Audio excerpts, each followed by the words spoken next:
So an okayame is a speaker's staff or it's the linguist, and the okayame poma is the actual staff, and the linguist or the speaker is a specific title of somebody at court who stands physically between the king and whoever his audience is, the audience member.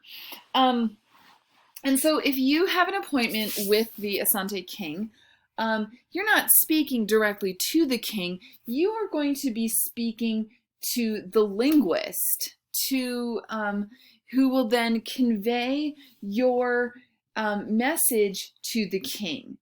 So the linguist is kind of an intermediary, and part of the linguist's job is to also speak in proverbs.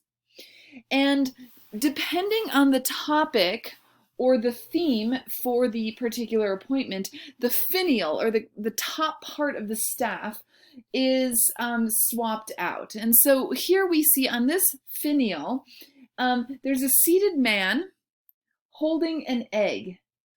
This is all carved in wood and covered in gold leaf. And here the proverb is about political power, which is like an egg. And so the person who holds it cannot grasp it too tightly or it will shatter in your hand. But political power is also something you can't hold too loosely or it will slip from your fingers. And so this is a kind of message to the king that he speaks carefully and he must refrain from abusing political power. All right, I mentioned a neighboring culture of the Akan world, the Baule, and they live in the present-day nation-state of Ivory Coast.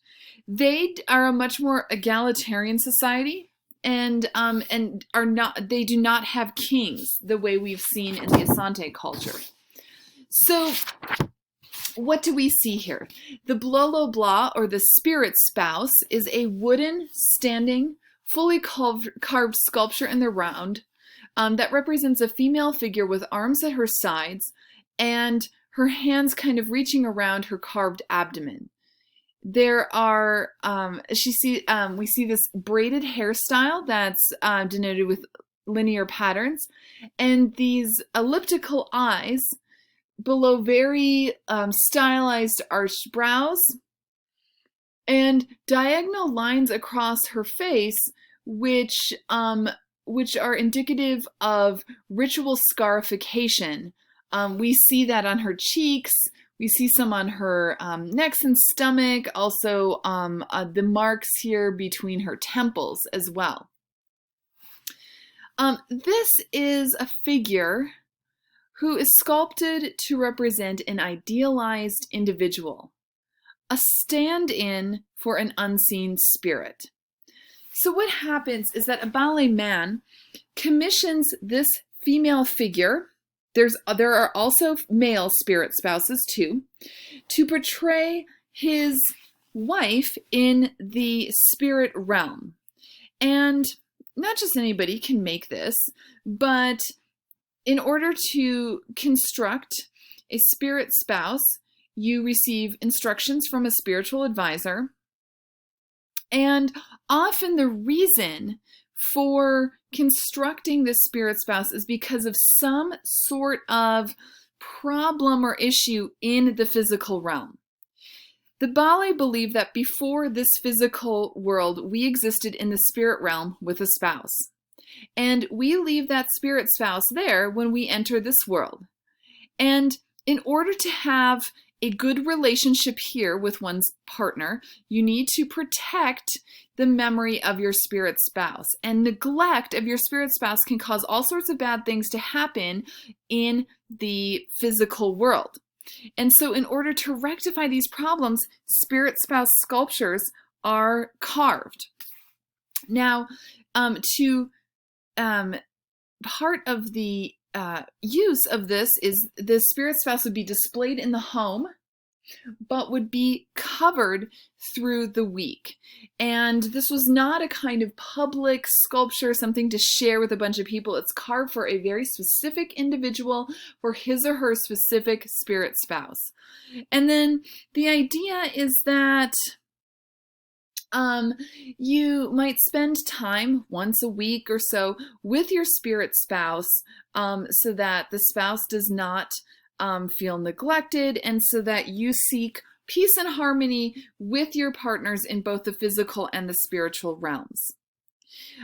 There's no prescribed function after somebody passes away. What happens to the sculpture of the spirit spouse? Sometimes they're kept, sometimes they're destroyed or sold, and sometimes they are buried with the deceased. The Yoruba culture is mostly urban by the 11th century, and their main city here, let's see, can I read this map? We see Ifa and Ila. These are all of the different city-states that are centered in southwestern Nigeria and southern Benin, those two countries today. Now, this area of West Africa is often known as the Slave Coast during the period of transatlantic slavery from the 17th to the 19th centuries. There's a series of horrific civil wars and the deaths and enslavement of many Yoruba, Fon, and their neighbors. And it's only with the abolition of the transatlantic slave trade in the 19th century that allows the Yoruba kingdom to really regain some stability and prosperity. We're going to start here with these veranda posts. Much of the art of the Yoruba calls attention to the king and his court. The king is not just a kind of hereditary ruler, but he is the high priest of the community. And if you look at the top right here, I'm showing you a photo of a contemporary Yoruba king who wears a sacred fringed crown when he makes public appearances. This beaded fringe kind of obscures our view. The riffraff should not be looking directly at the king and see his likeness. In fact, in the past, kings never made public appearances. They rarely left the palace. The palace is called the Afin, A-F-I-N, and it's the most important structure in a Yoruba city. It's a site of sacred worships and celebrations. It's usually in the middle of the city, and all the roads lead to it. And in the palace, there are a whole different set of courtyards surrounded by porches or verandas.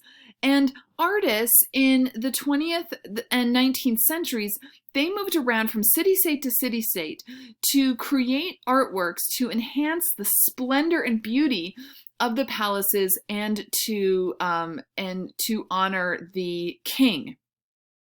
This particular artist is from Isa Olowe.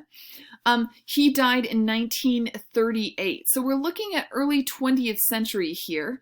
And he created a series of veranda posts for the palace at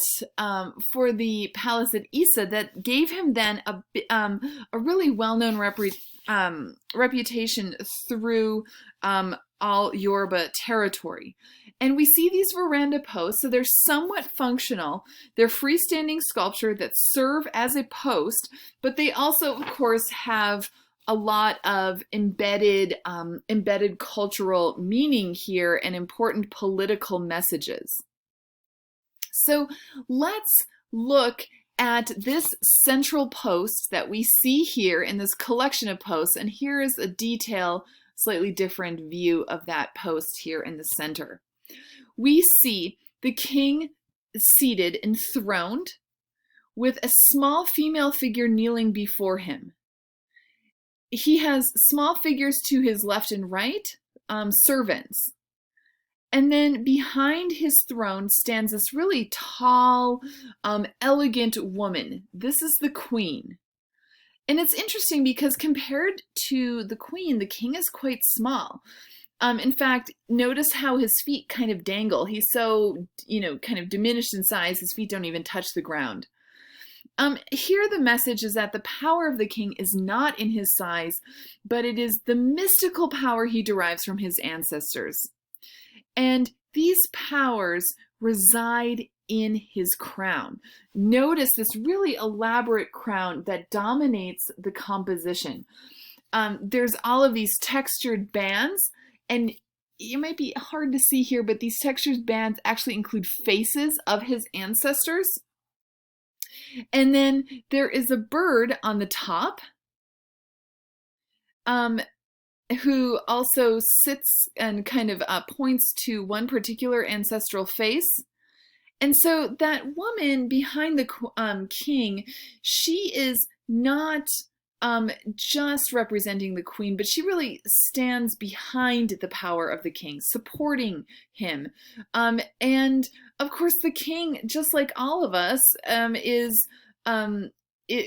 relies on the life-giving force of women, and so that is really central to this image and the political message here.